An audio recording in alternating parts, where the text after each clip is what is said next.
सनातन रूप से प्रभायमान दिगंबर जैन धर्म की श्रीमन संस्कृति एक भारत की वो पवित्र मंगलमय संस्कृति है, जो संस्कृति विचारों का ही केंद्र नहीं है, आचार का केंद्र है। दर्शन विचारों का एक केंद्रीकरण करता है, लेकिन धर्म विचारों के साथ आचार को सर्वोच्च स्थान देता है, और यही श्रमण संस्कृति का मुख्य उद्देश्य होता है। दिगंबर जैन साधु इसलिए विचारों पर नहीं, आचार को महत्व देता है।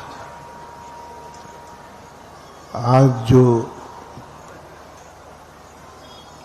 माहौल बना, ये विचारों का माहौल नहीं था, आचार का माहौल था, आचरण का माहौल था। भगवान महावीर स्वामी ने यह आचार संहिता इस प्रकार की व्यवस्थित की, जिसके माध्यम से जो धारण करता है वो तो धन्य होता ही है, और जो इस आचारवान के दर्शन करता है वो भी धन्य हो जाता है। क्योंकि श्रमण संस्कृति में इसलिए इस मुद्रा को मंगल के रूप में लिया। लोग कह रहे थे कि लोग इतने बेहताश हैं एक झलक पाने को। इसका मूल कारण था कि भारतीय संस्कृति में ये श्रमण संस्कृति एक ऐसा सगुण है जिसके दर्शन मात्र से, जिसकी हम कल्पना नहीं की सकते, उसकी सफलता की भी घोषणा की जा सकती है।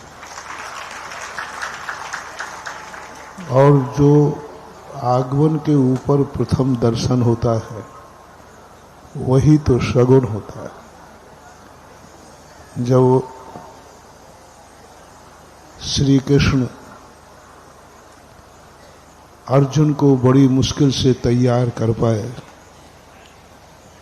कर्म के लिए, लेकिन अर्जुन ने एक ऐसा प्रश्न मधुसूदन के सामने रख दिया कि हम युद्ध तो लड़ेंगे, हम कर्म तो करेंगे, लेकिन मुझे सफलता मिलेगी इसकी क्या गारंटी। श्री कृष्ण इतनी बड़ा उपदेश देने के बावजूद भी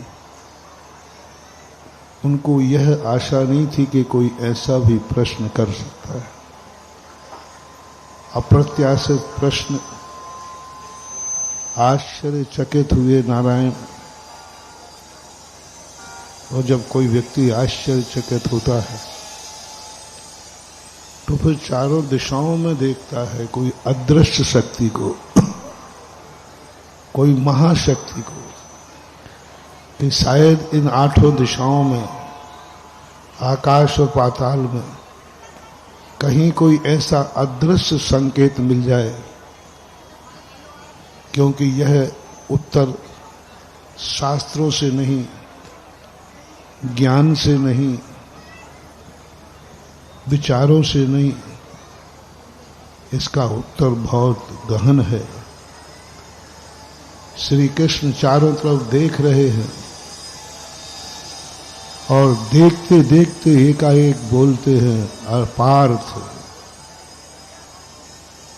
दृष्टि ऊपर उठाओ, तुम्हारे प्रश्न का जवाब मैं नहीं दे रहा हूं, सामने देखो, तुम्हारे प्रश्न के जवाब में विजय श्री सामने से दिगंबर मुनिराज आ रहे हैं। दिगंबर मुनिराज की मुद्रा देखते ही अर्जुन निश्चिंत हो गए, क्योंकि दिगंबर मुद्रा का सम्मुख होकर के दिखना दुनिया के सारे ज्योतिष फैल हो सकते हैं, सारे सगुन फैल हो सकते हैं, लेकिन श्री कृष्ण कहते हैं कि यह सगुन कभी फैल नहीं होता। और अर्जुन भी इस दृश्य को देखकर इतने निश्चिंत हो गए कि धनुष उठाने के पहले उन्होंने घोषणा कर दी, विजय निश्चित। तो ऐसी आदर्श संहिताएं, ये आचारों के स्तंभ स्वयं के लिए ही कल्याणकारी नहीं है, सारे जगत के लिए भी कल्याणकारी होते। साधु की चर्या, साधु का जीवन अभी गांव-गांव से घूमता हुआ आ रहा। हर गांव में एक ही ललक, एक ही उद्देश्य, और इसी के कारण से आज जो तुम लोगों ने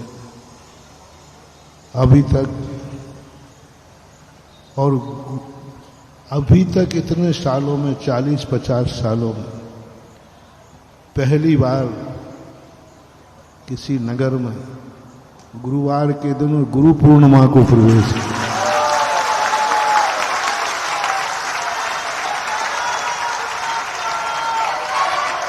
परम पूज्य निरापस्वर्ण मुनि पुंगव सदासागर जी महाराज की, तीर्थ चक्रवर्ती मुनिराज की। अनायास ये योग बना। एक बार ललितपुर में शनिवारी 14 को प्रवेश किया था और सीधा प्रवेश करते ही स्थापना की थी।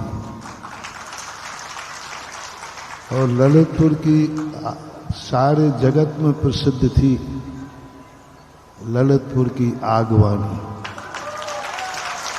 और मैं यही सोचता था, क्योंकि मैं किसी भी चीज से संतुष्ट नहीं होता, मैं सोचता हूं इसकी टक्कर देने वाला कोई दुनिया में है कि नहीं।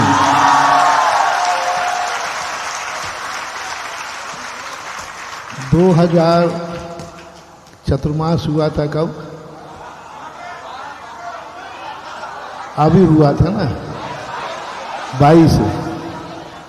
तो मैं यही सोच रहा था 2-3 साल से, ललितपुर वालों को शायद कोई टक्कर दे पाएगा कि नहीं दे पाएगा।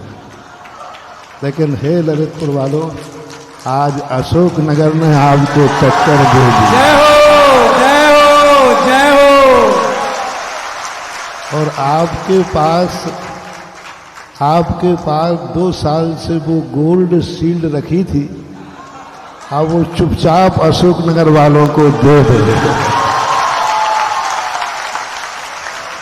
क्योंकि एक सुना है कि एक चलित शील्ड होती है जो चलती रहती है, रनिंग शील्ड होती है, चलती रहती है।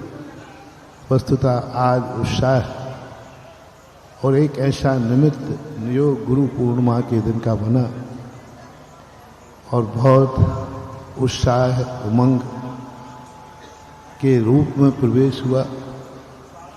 लेकिन ये तो मानना पड़ेगा